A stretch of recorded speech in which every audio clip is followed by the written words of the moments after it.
네, 오늘 우리에게 주신 말씀 함께 봉독합니다. 시편 119편 50절입니다. 한 목소리로 봉독합니다. 시작. 이 말씀은 나의 고난 중에 위로라. 주의 말씀이 나를 살리셨기 때문이다. 아멘. 자, 우리 인사 한번 나누겠습니다. 여러분은 어떻습니까? 좌우 옆에 계신 분에게 사랑의 하트로 인사 나누 사랑합니다. 축복합니다. 자, 한 번 더 인사 나누겠습니다. 우리가 교회입니다. 우리가 희망입니다. 할렐루야. 저희 형님이 저에게 종종 했던 말이 있습니다. 그것은 뭐냐면, 현일아, 너를 향해서 달려나오는 영혼이 있다. 그 얘기를 해주곤 했습니다. 오늘 설교를 준비하면서 그런 마음이 들었어요.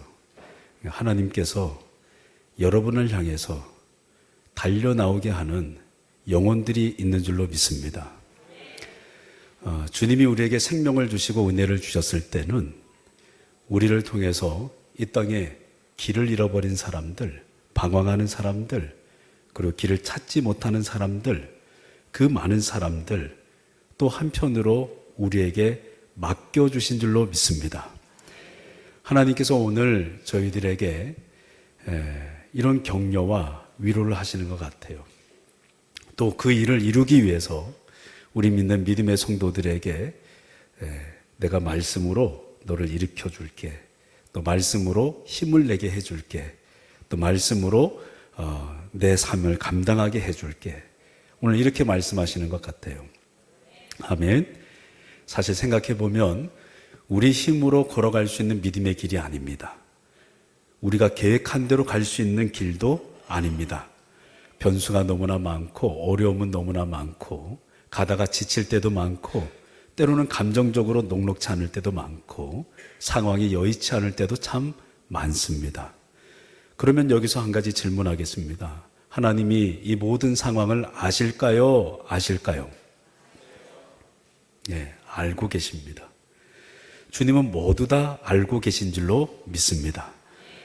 여러분, 그 알고 계신 주님께서 우리 믿는 성도들에게 하시는 일이 무엇이냐 하면 말씀으로 우리를 깨우는 겁니다. 하나님 말씀으로 당신의 뜻을 우리에게 가르쳐 주시는 것입니다. 피터 다이네카라는 선교사님이 있어요.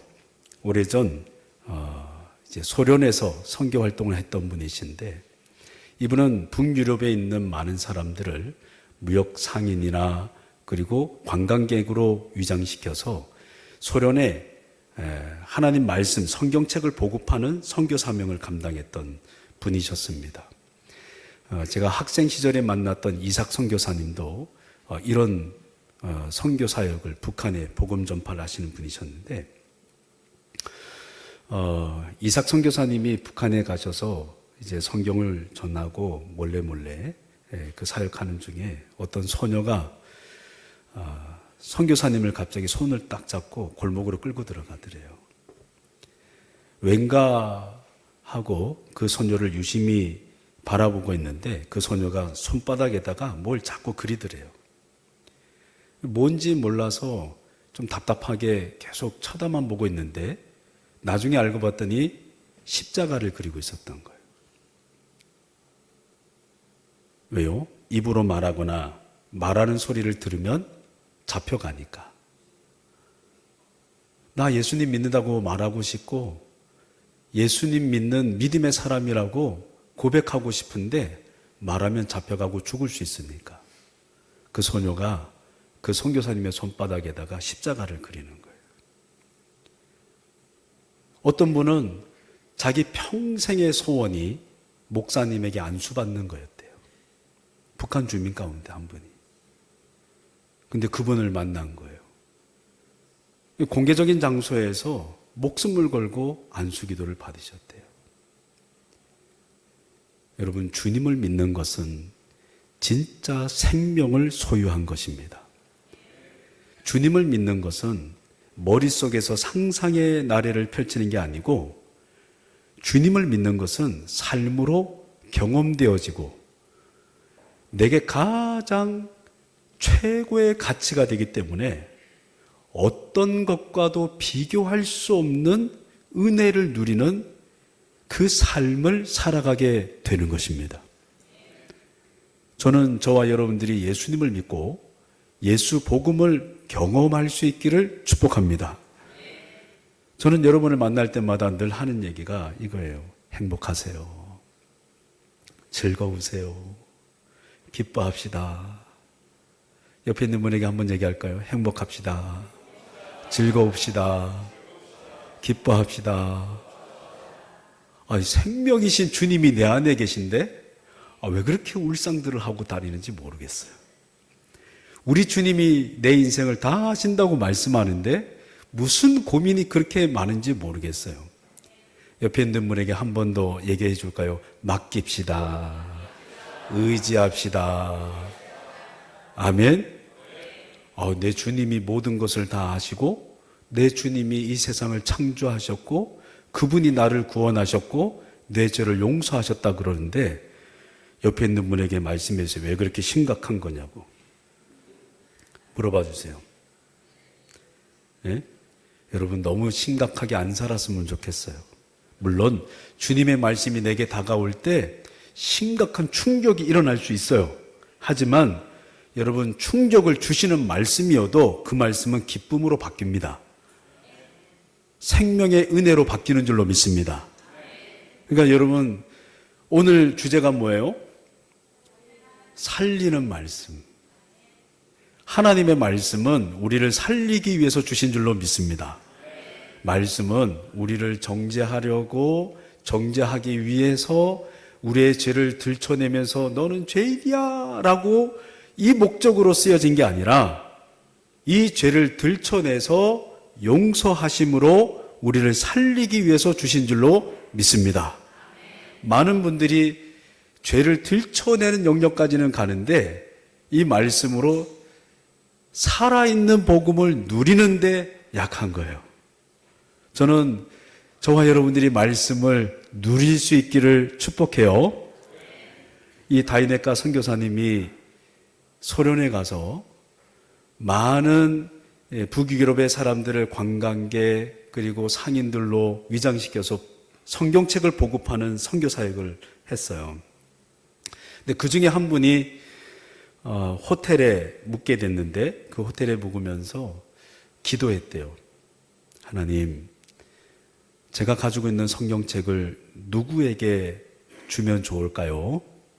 하나님께 기도했는데 갑자기 노크를 하고 종업원이 문을 열고 들어옵니다. 근데 그 종업원이 성경책을 보더니 눈이 반짝반짝 거리는 거예요. 예? 그 선교사님이 보자마자 직감한 거죠. 받고 싶냐고, 성경을 갖고 싶냐고. 여러분 언젠가 유튜브에서 쇼츠로 나온 영상이 있는데 북한의 지하교회에 성도님들이 성경책을 받고는 너무나 감격해서 울면서 그 성경책을 받았던 영상을 보신 적 있으세요?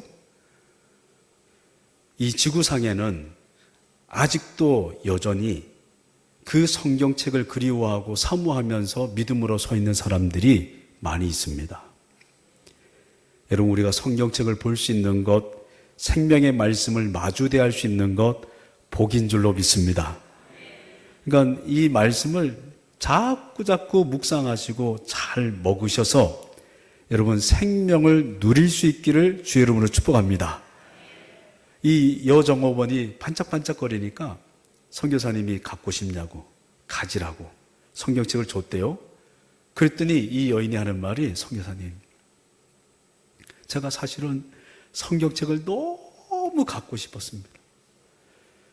30년 동안, 몇 년 동안? 30년 동안 기도했습니다. 그러면서 여인이 펑펑 울면서 하나님께 감격하고 감사하면서 그 성경을 받았대요. 왜 하나님의 말씀에 이토록 감격할 수 있을까? 하나님의 말씀이 무엇이기에 우리가 이토록 감격하고 기뻐하며 하나님 앞에 영적으로 반응할 수 있을까? 당시 소련은 여러분 아시잖아요. 복음을 전하는 사람이건 복음을 받는 사람이건 발각되면 여러분 잡히는 거예요. 그럼에도 불구하고 감격하며 그 성경책을 받을 수 있었던 이유가 무엇이었을까? 여러분, 하나님의 말씀은 내 영혼을 살리기 때문인 줄로 믿습니다.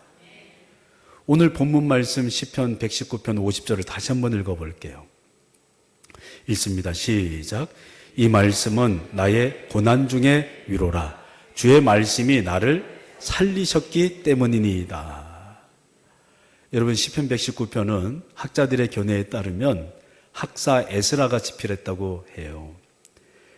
포로기 이후에 이스라엘 백성들이 다시 나라를 재건할 때 하나님은 에스라를 통해서 말씀을 선포하게 하셨고, 그리고 그 말씀을 통해서 민족의 정체성을 다시 세워갔어요. 여러분, 북이스라엘이 남유다가 하나님이 의지하지 말라고 하는 애굽을 자꾸 의지합니다. 주님의 말씀을 신뢰하지를 못하는 거예요. 얼마나 답답하겠어요, 하나님 입장에서는. 제발 말씀만 믿어라. 그 말씀을 의지하고 나를 바라봐라. 그리고 따라와 봐라. 주님이 오랜 동안 그 말씀을 이야기해도 눈앞에 보이는 현실 앞에 이스라엘 백성들, 유다 백성들은 타협하고 말았어요. 나라가 다 망합니다. 그리고 포로 생활을 했고 70년 만에 다시 포로 귀환을 할 때 하나님이 에스라를 통해서 말씀하시는 거예요. 말씀으로 정체성을 깨우는 거예요. 여러분의 신앙의 정체성은 말씀에 있는 줄로 믿습니다. 여러분, 우리 성도들이요, 하나님 말씀 안에 서 있을 때 하나님이 우리의 인생을 살리시는 놀라운 역사를 경험할 수 있는 거예요. 그런데 문제는 오늘 시편 기자, 그러니까 에스라의 고백 중에 한 부분이에요. 따라해 볼까요? 고난 중에 위로라. 다시, 고난 중에 위로라. 여러분, 지금 이스라엘 백성들은 뭘 경험하고 있어요? 고난을 경험하고 있어요. 포로 귀환을 했는데 나라가 안정적이지 않아요. 성전도 제대로 지어지지 않아요. 이방 민족이 자꾸 험담을 해서 이 나라가 세워지는데 견고하게 세워질 수 있는 기초를 자꾸 깎아내려요. 느헤미야가 성벽을 재건할 때도, 스룹바벨이 성전을 재건하려고 할 때도 자꾸 방해를 해요. 고난의 의미의 뜻이 무엇이냐 하면, 고난은 어원을 살펴보면, 따라해볼까요? 보고 있다. 무슨 말이냐면 지켜보면서 위협하는 것이 바로 고난이라는 거예요. 집요할 정도로 지켜봐요. 여러분, 하나님의 말씀을 가진 사람들, 하나님의 백성들을요, 어둠의 권세에는 집요할 정도로 주시하면서 우리가 하나님 앞에 말씀으로 반응하지 못하도록 자꾸 끌어내리는 거예요. 여러분, 제가 다시 한번 여쭙겠습니다. 예수님 믿으세요? 예수님이 여러분의 생명이 되세요? 여러분의 죄를 다 용서하셨어요? 여러분을 구원하셨어요? 여러분, 그 주님이 여러분을 다 이해하신다고 하는데 뭘 그렇게 걱정합니까? 뭐가 그렇게 고민할 게 많습니까? 그 주님이 다 담당해 주신다 그러는데, 할렐루야.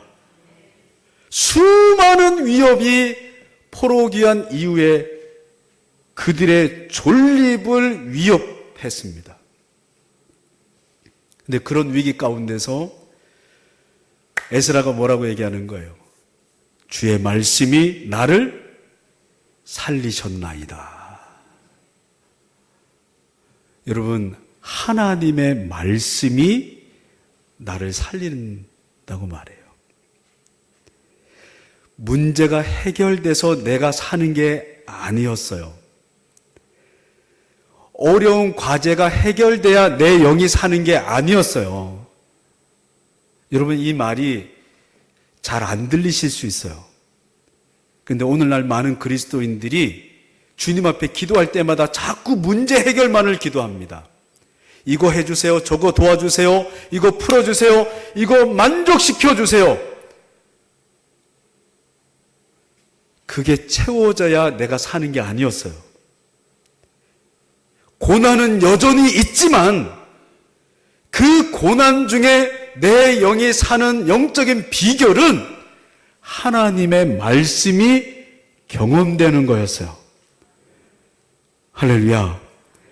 이 관점을 열지 못하면, 여러분 안타깝지만 이 영적인 관점을 열지 못하면 새벽 기도를 드리고 수요 예배를 드리고 금요 예배를 드리고 주일 예배를 많이 드려도 믿음의 영적인 수준은, 성장은 제약을 받을 수밖에 없어요. 말씀이 경험될 때 내 영이 사는 거였어요. 고난이 있어도 말씀이 경험될 때 여러분의 영혼은 살아나는 거예요. 할렐루야.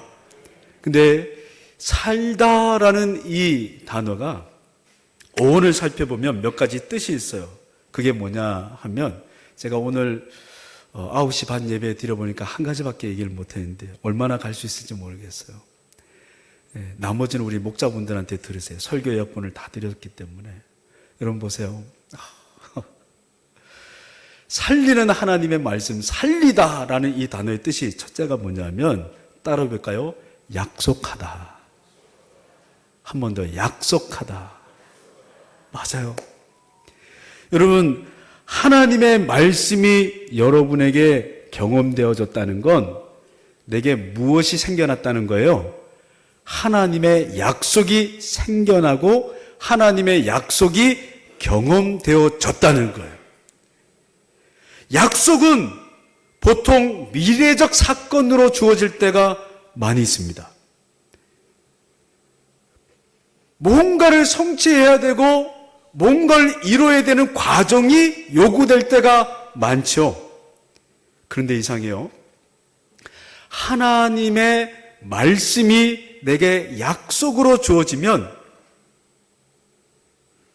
에스라가 말합니다. 내 영혼이 산대요. 아니, 당장 뭔가 이루어지지 않고 성취되지 않고 얻어지지 않았는데도 불구하고 내 영이 살아있대요. 여러분, 모세가 하나님의 부르심을 받아 이스라엘 백성들을 출애굽시켰는데 이스라엘 백성들이 말을 듣지를 않아요. 자꾸 죄를 지어요. 여러분, 지도자로서 이 모습을 볼 때 지치겠어요? 안 지치겠어요? 힘들겠어요? 안 힘들겠어요?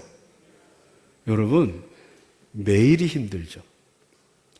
근데 말씀이 약속으로 주어졌다는 건 무슨 말이냐면, 말씀을 날마다 경험하면 내 안에 소망이 생겨난다는 뜻이에요.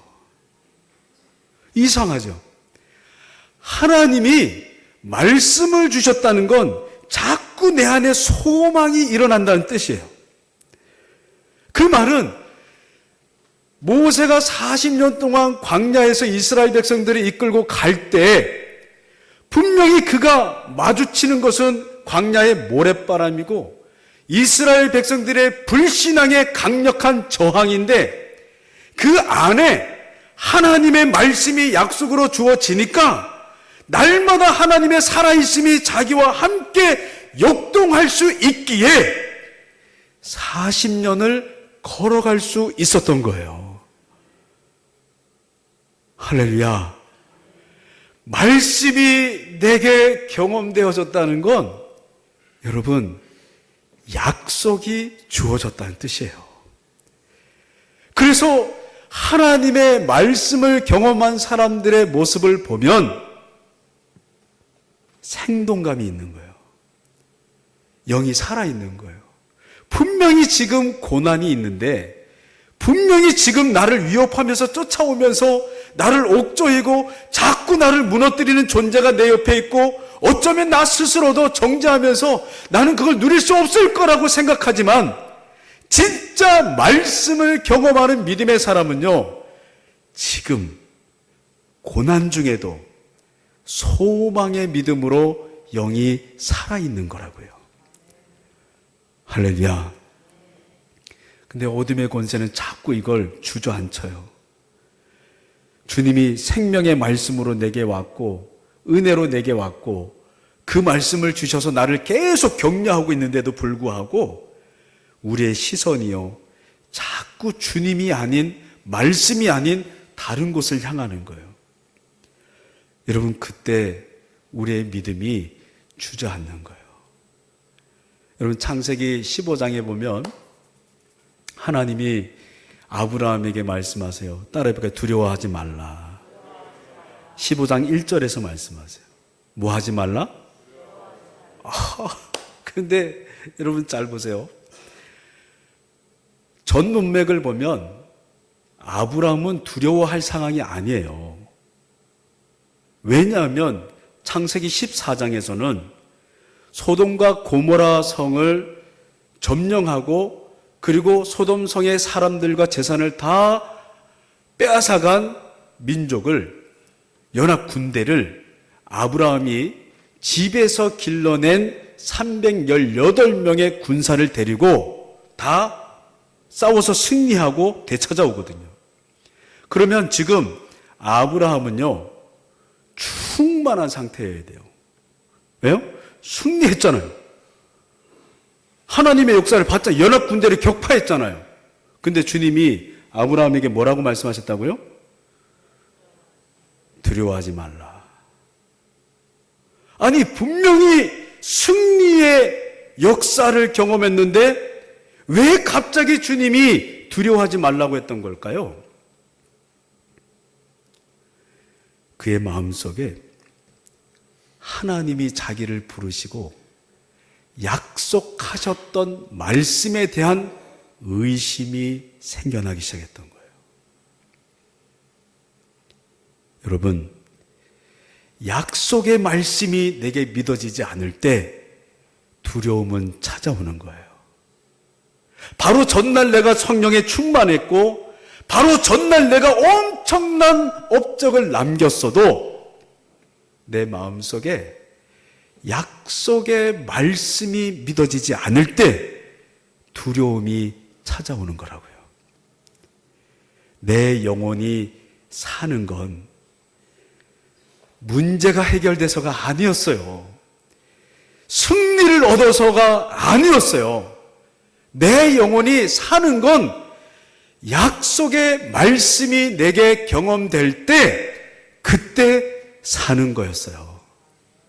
할렐루야. 여러분, 지금 우리가 힘써야 될 삶이 무엇일까요? 말씀을 경험하는 삶이에요. 어둠의 권세는 우리를 자꾸 지켜보면서 우리의 입으로는 주님을 고백하게 하면서도 말씀을 믿지 못하는 두려움을 우리 가운데 심어주고, 그래서 그 약속의 말씀이 내게 능력이 되지 못하도록, 내 영을 살지 못하도록 계속해서 나를 지켜보면서 우리의 영혼을 위협하고 무너뜨리는 거였어요. 사랑하는 성도 여러분, 영적 싸움에서 승리하시기를 주님 축복합니다. 고난이 아무리 와도 여러분, 고난을 극복했다고 해서 내 영혼이 사는 게 아니었어요.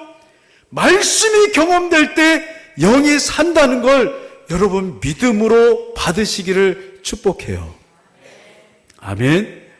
그래서 믿음의 사람들은요, 예배당에 와서 예배를 드릴 때마다 어떤 마음이 가득해야 되냐면, 하나님 오늘은 나한테 어떤 말씀을 주실까? 하나님 오늘 나에게 어떤 말씀으로 나를 살게 하실까? 할렐루야. 여러분, 세상을 아무리 살펴보세요. 그 세상이 내게 줄 수 있는 기쁨이나 만족은 제한적이에요. 아시잖아요. 내 아내도 내 남편도 내 자녀도 세상에 얻을 수 있는 수많은 업적들도 한순간에 사라질 수 있는 것들이에요. 그런 것들이 내 영혼을 살리지 못해요. 내 영혼을 살리는 것은 약속의 말씀인 줄로 믿습니다. 할렐루야. 여러분, 두 번째,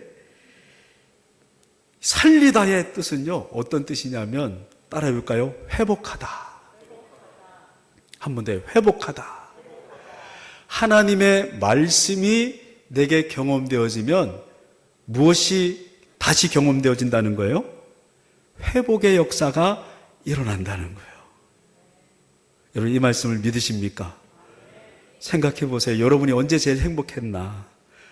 예수님 믿고 믿음의 길을 걸어갈 때 언제 제일 기뻐하셨어요? 언제가 즐거우셨어요? 부흥회 때나 아니면 기도할 때나 말씀을 들을 때나, 여러분, 주의 말씀이 여러분에게 경험될 때, 그때가 회복의 역사가 일어날 때였어요. 아멘. 말씀은 약속으로 나를 살리고, 말씀은 내 영혼을 회복하면서 살리는 거였어요. 이 세상에 가장 귀한 가치가 하나님의 말씀이었던 거죠. 여러분 보십시오. 문법적으로 보면 이 살리다라는 말은요, 그 영어로 보면 현재 완료형이에요. 예. 여러분, 완료형은 어떤 의미예요? 이미 이루어졌다는 거고, 이루어진 걸 지금 누리고 있는 상태를 얘기하는 거예요. 아멘? 무슨 말씀이냐면, 하나님의 말씀이 내게 믿음으로 경험될 때 내 영은 회복을 경험한 거예요. 그리고 지금 회복을 누리고 있는 상태인 거예요. 우리가 예수님을 믿고 구원의 은혜를 이미 받은 거예요. 아멘? 그리고 그 구원의 은혜를 이미 누리고 있는 거예요. 근데 어둠의 권세는 우리에게 자꾸 받지 않은 것처럼 마음을 의심하게 만드는 거예요. 이미 자녀의 권세를 받았고 자녀로 살 수 있는 권리를 이미 충분히 받았음에도 불구하고 어둠의 권세는 자꾸 의심하게 만드는 거예요. 에스라가 뭐라고 얘기합니까? 이미 너는 산 거야. 하나님의 말씀이 그 안에 있을 때, 여러분, 그런데 잠깐 생각해 볼까요? 성벽 재건이 다 마무리도 안 됐어요. 여전히 존립하는 데 문제가 있어요. 느헤미야 1장에 보면, 여러분, 느헤미야가 예루살렘 성전이 회파되고 그리고 불탄 이 이야기들을, 성문이 불타고 회파된 이야기들을 느헤미야가 보고를 받는 이야기가 나와요. 그가 성벽을 재건하러 갔을 때에도 무기를 한 손에 차고 성벽을 재건해야 되는 어려움이 있었어요. 근데 에스라가 말을 해요. 여러 가지 어려움이 많고 여러 가지 문제들이 있지만 너희는 이미 살았어. 그리고 살아있는 상태야. 이럴 때 아멘을 안 하면 참 당황스러운 일인데. 할렐루야. 옆에 있는 분에게 당신은 이미 살았어요. 살아있는 상태예요.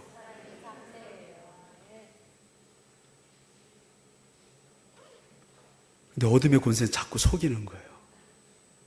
환경의 문제를 일으켜서 이스라엘 백성들이 성전을 재건할 수 없는 것처럼, 그들은 힘이 없어서 아무것도 할 수 없는 것처럼, 그들은 이미 하나님의 말씀으로 귀환했고 말씀 안에 있고 말씀으로 하나님의 역사를 이루고 있는 중인데도 불구하고 주변에 있는 어려운 요소들은 자꾸 의심하게 만드는 거예요. 여러분의 감정을 의지하지 마세요. 여러분의 환경의 믿음이 흔들리지 않기를 주의 이름으로 축복해요. 여러분, 제가 예언하는데 여러분이 앞으로 살더라도 어려운 문제는 또 올 거예요. 위기는 계속해서 올 거예요. 그런데 그런 위기와 어려움과 상관없이 주님은 우리에게 말씀하세요. 예수님을 믿는다면 우리는 이미 구원받았고 구원받음의 은혜를 누릴 수 있다고 말씀하세요. 아멘. 사랑하는 성도 여러분, 창조주 주님이 우리에게 그 약속을 하시고 너는 살았어, 살아있는 상태야 라고 말씀하시는데 자꾸 우리가 아닌 것 같은데요, 아닌 것 같은데요. 여러분, 그러지 마세요. 주님은 우리가 자녀의 권세를 누리기를 원하십니다. 자녀의 복을 누리기를 원하십니다. 내 마음속에 흔들릴 때 여러분의 감정을 의지하지 마세요. 오히려 믿음을 달라고 구하시기를 주의 이름으로 축복합니다. 하나님이 큰 믿음을 달라고 구하시기를 축복합니다. 그때요, 우리는 놀라운 변화들을 경험하게 될 거예요. 성경의 역사를 보세요. 믿음의 리더십들은 항상 다 어려움이 있었어요. 모세도 있었잖아요. 에스라도 있었잖아요.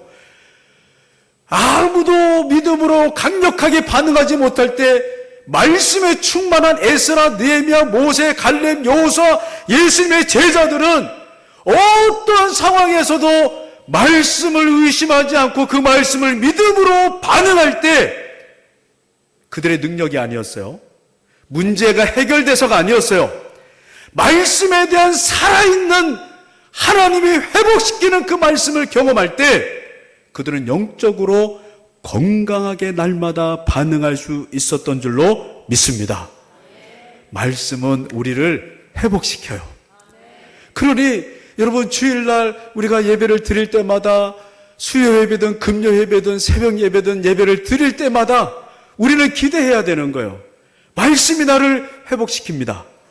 말씀이 나를 건강하게 합니다. 내 생각이 나를 건강하게 하는 게 아니에요. 주님의 말씀이 나를 회복시켜 건강하게 하는 거였어요. 여러분, 성경 말씀 한번 보겠습니다. 출애굽기 15장 26절, 마라의 쓴물 사건 가운데 주님이 하신 말씀이에요. 읽어봅니다. 시작. 이르시되 너희가 너희 하나님 나 여호와의 말을 들어 순종하고 내가 보기에 의를 행하며 내 계명에 귀를 기울이며 내 모든 규례를 지키면 내가 애굽 사람에게 내린 모든 질병 중 하나도 너희에게 내리지 아니하리니 나는 너희를 치료하는. 아멘. 아멘. 우리 믿음으로 고백하겠습니다. 아멘. 여러분, 말씀을 경험할 때 치료의 역사가 일어나는 거였어요. 말씀이 내 삶에 누려지기 시작할 때 치료의 역사가 일어나는 거였어요. 할렐루야. 여러분, 꿰매어 수선하는 거예요. 라파의 뜻은 꿰매어 수선하는 거예요. 어떤 문제가 있든, 어떤 어려움이 있든, 어떤 곤란함이 있든, 어떤 상한 마음으로 내 마음이 찢겨졌든 주님은 우리를 꿰매어 수선해 주시는 거예요. 할렐루야. 언제요? 말씀을 경험할 때. 여러분, 살다 보면 지칠 때가 있잖아요. 어떠세요? 지난 한 주 행복하기만 했어요? 좀 지쳤어요? 지치셨구나. 자, 성경을 한 번 더 읽어보겠습니다. 마태복음 12장 20절 읽습니다. 시작. 상한 갈대를 꺾지 아니하며 꺼져가는 심지를 끄지 아니하기를 심판하여 이길 때까지. 여러분, 주님은 여러분을 꺾는 분이 아니에요. 지치고 힘들 때 여러분의 열심을 꺼트리는 분이 아니라고요. 주님은 살리시는 분이세요. 여러분을 회복시켜 주십니다. 사랑하는 성도 여러분, 그래서 우리 믿는 믿음의 성도들은 가장 힘들 때에도, 고난 중에도 한 가지 소망으로 주님 앞에 반응하는 거예요. 하나님, 말씀을 부어 주시옵소서. 말씀을 채워 주시옵소서. 말씀이 들려지게 하옵소서. 아멘. 여러분, 그 말씀이 약속으로 주어질 때 40년도, 45년도, 평생을 주님과 동행하며 소망 중에 살 수 있습니다. 그 말씀이 경험될 때 상한 심령이 회복될 수 있습니다. 여러분, 이렇게 하나님의 말씀을 누리는 믿음의 사람들이 나오면 야, 이상하다. 저 사람은 여전히 문제가 있는데 왜 자꾸 소망이 있지? 왜 자꾸 기뻐하는 거지? 왜 자꾸 행복한 거야? 야, 이상하다. 이렇게 고난이 많고 어려움이 많은데 왜 저 사람은 자꾸 영적으로 건강하지? 왜 생각이 이렇게 건강한 거지? 삐뚤어지지 않지? 이런 우리의 모습을 보면서 믿지 않는 사람들이요, 매력을 느끼는 거예요. 그리고 가보고 싶어지는 거예요. 할렐루야. 여러분, 어제도 제자 영육하면서 요한복음 말씀을 나눴는데, 가늠한 여인이 예수님 앞에 바리새인들에 의해서 잡혀왔잖아요. 성전에 잡아왔어요. 성전은 회복시키는 장소인데 죄인이라고 끌고 와서 돌을 쳐 죽이라는 거예요. 여러분, 교회는 회복의 장소예요. 크게 아멘 합시다. 아멘. 죄를 들춰내서 돌을 던지는 장소가 아니고, 여러분, 교회는 회복의 장소예요. 할렐루야. 주님이 이때요, 뭘 하셨어요?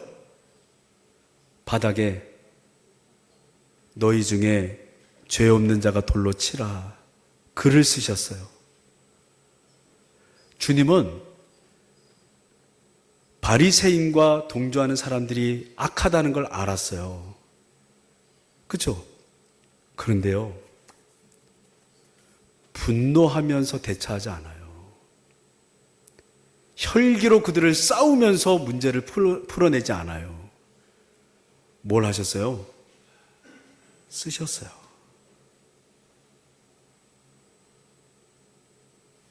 여러분, 믿는 사람은 다른 거예요. 내 안에 하나님의 말씀이 가득 차면, 하나님의 말씀이 내 안에 가득 차면 그 말씀만 드러내도 변화는 일어나는 거예요. 할렐루야. 그래서 진짜 말씀에 충만한 사람은 다른 걸로 승부를 보지 않아요. 왜요? 말씀이면 충분하니까. 다른 사람이 누리는 게 먼저가 아니고요, 내가 먼저 누리는 게 먼저였어요. 내가 건강해지고 내가 소망 중에 충만할 때 나에게 채워진 주의 말씀이 다른 누군가를 또 회복시키고 소망으로 채워줄 수 있기 때문이에요. 아멘.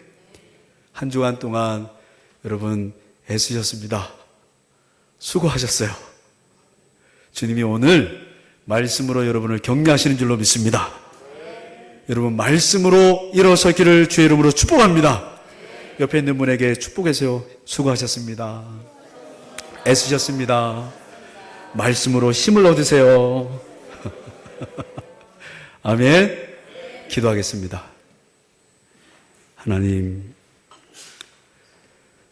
고난 중에도 주님의 말씀이 우리를 살린다 말씀하시니 감사드립니다. 주님의 살아있는 말씀으로 날마다 소망 중에 살게 하옵소서. 주님의 살아있는 말씀으로 우리의 인생이 회복과 영적 건강을 소유한 믿음의 길을 걷게 하옵소서. 감사드리며 예수님의 이름으로 기도드립니다.